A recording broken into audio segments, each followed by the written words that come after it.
A mongoose was captured on Kauai, where the invasive species does not have an established population. On the Croatian island of Mljet, 2 crates come off a ship. Inside them, 12 mongooses, shipped 4,000 miles from India in 1910 for one job: kill every venomous snake on the island. At the time, Mljet had more snakes per square mile than almost anywhere else in Europe. Within 30 years, they were gone. Not reduced, gone.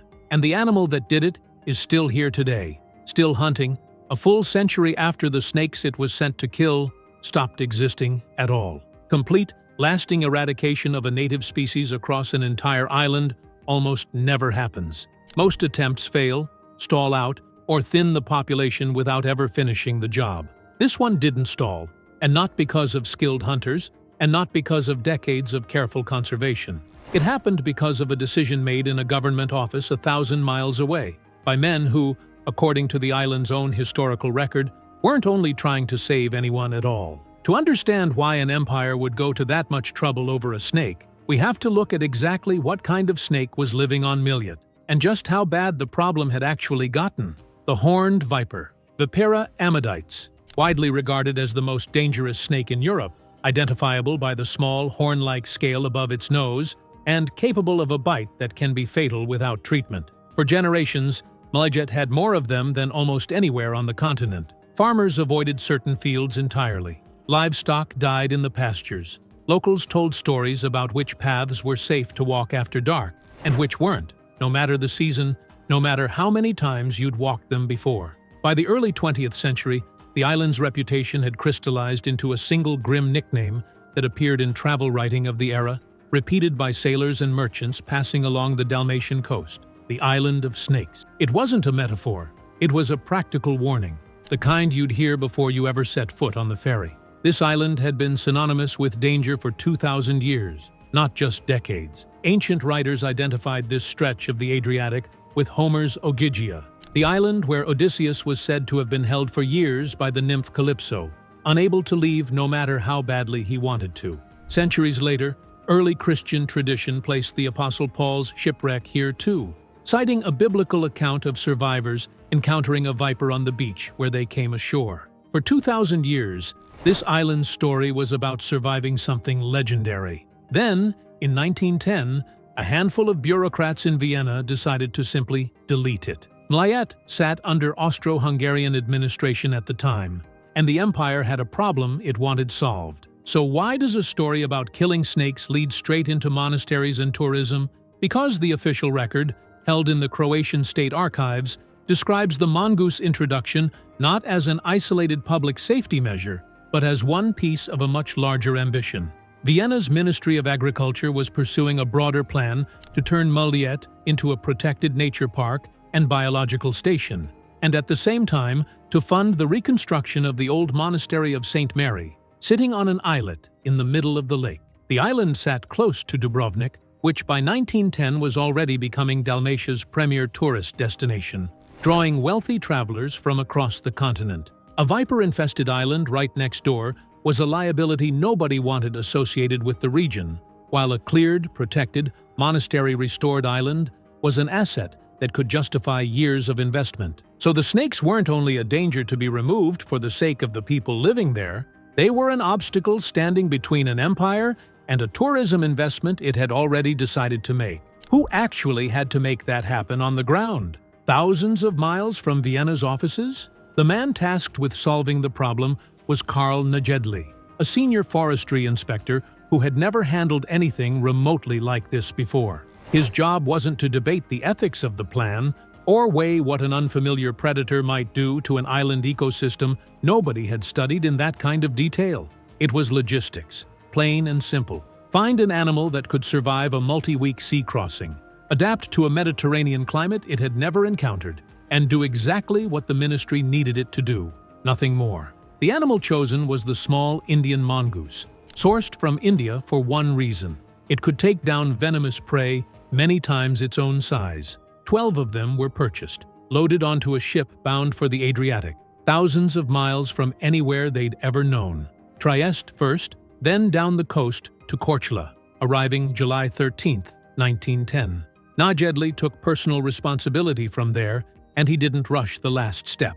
No straight release onto Mljet. Quarantine first, in a purpose-built enclosure, just long enough to confirm the animals would survive a climate nothing in their bloodline had ever touched. Of the 12 mongooses that made the voyage, only 11 survived to release. 7 males, 4 females, not an even number, and not a clean pairing, just whatever combination the crossing and quarantine left standing. On a date recorded in the ministry's own transport files, they were carried off in crates and released near the settlement of Govajari, into forest and scrubland that had never in its history hosted a predator like this one, in what is now the heart of Mljet National Park. Najedli had done his job, and Vienna got exactly what it asked for. So where did it all go wrong? What happened over the following decades was something nobody in that office had modeled or even thought to ask about before the ship ever left India. At first, the results looked exactly like a success story. Mongooses are fast, aggressive, and biologically resistant to snake venom in ways most predators simply aren't. They hunted the vipers relentlessly, and the viper population began collapsing within years, not decades. By the interwar period, naturalists studying the island were already reporting the snake had become rare where it had once been everywhere, not reduced by half, not thinned out in a few districts. Rare, island-wide, within a generation. By the end of the Second World War, the horned viper was reportedly gone from Mljet entirely. Not reduced, gone. On paper, the mission Karl Najedli had been sent to complete was finished. The nature park could be built. The monastery could be restored. The tourists could come. But mongooses don't stop hunting just because their intended prey disappears. They eat almost anything they can catch. And once the vipers grew scarce, the mongooses simply pivoted to the next available food source. Ground-nesting birds, eggs. Hatchlings hiding low in hedgerows had no natural defense against a predator that hadn't existed on this island for the entirety of their evolutionary history. Because on Mljet, nothing like it ever had. Within a few decades, several bird species that had once been common on the island became rare, then largely absent. Sparrows, once an unremarkable part of daily island life, grew scarce enough that researchers still note their absence today, more than 100 years after Najedli's shipment first landed.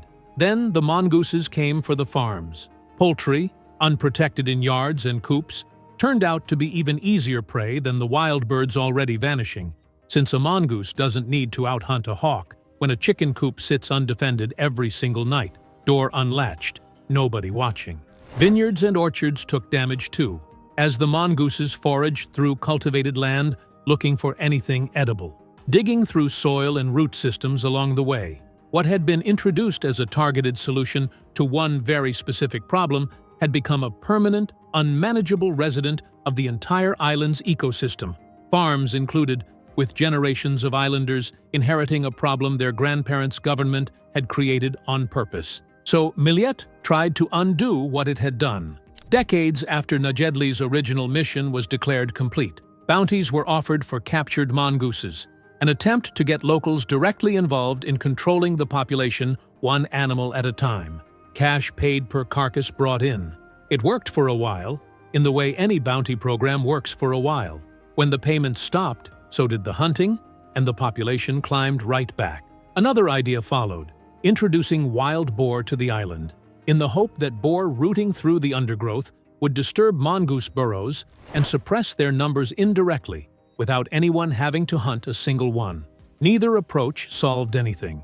The mongoose reproduces quickly, hides well in dense scrub and stone walls, and simply recovers whatever ground it loses within a season or two, faster than any bounty program could keep pace with. A century later, both the mongoose and the wild boar remain permanent parts of Mljet's ecosystem, joined over the decades by deer and mouflon introduced for hunting.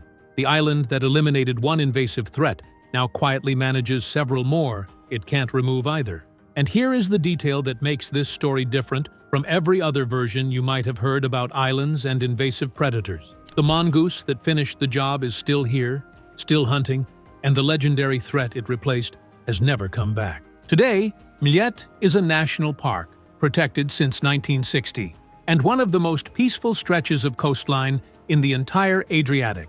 Tourists arrive by ferry, kayak across a turquoise lake, wander past the 12th century monastery Karl Najedli's project helped make possible over a century ago. And never once think about snakes, because there's genuinely nothing left to think about. Guidebooks call it one of Croatia's greenest, most tranquil islands, and almost none of them mention why it's so quiet in the hedgerows, or explain that the animal responsible for that silence is still moving through the undergrowth at dusk, exactly as it has for 100 years. What visitors don't see is the bird song that's been slowly draining out of this island the entire time. The empire got its nature park. It got its restored monastery. It got its tourists. Nobody in that Vienna office ever had to answer for the sparrows. And Mljet wasn't unique in this, even if it was early. What started on this one island didn't stay contained to it. Between 1921 and 1927, the same mongooses were deliberately introduced to 4 more Croatian islands: Korčula, Pelješac, Brač, and Šolta, each fighting its own venomous snake problem, each reaching for the exact same fix. Nobody paused to check how the original experiment on Mljet was actually turning out before running it 4 more times across the Adriatic. Within a decade of Najedli's shipment landing on Govajari, other governments facing their own venomous snake problems in Croatia and beyond would reach for the exact same solution, the same species, the same reasoning, the same confidence that a fast, venom-resistant predator was a clean fix. Almost none of them stopped to ask what would happen once the snakes ran out. So here's the question. If a 100-year-old decision solved the exact problem it was built to solve, but broke something else in the process that can never be fixed, was it actually a success? Let me know what you think in the comments. And if you want to see what happened when another country, decades later, tried this same idea on an island 20 times the size of this one, you won't want to miss what's coming next.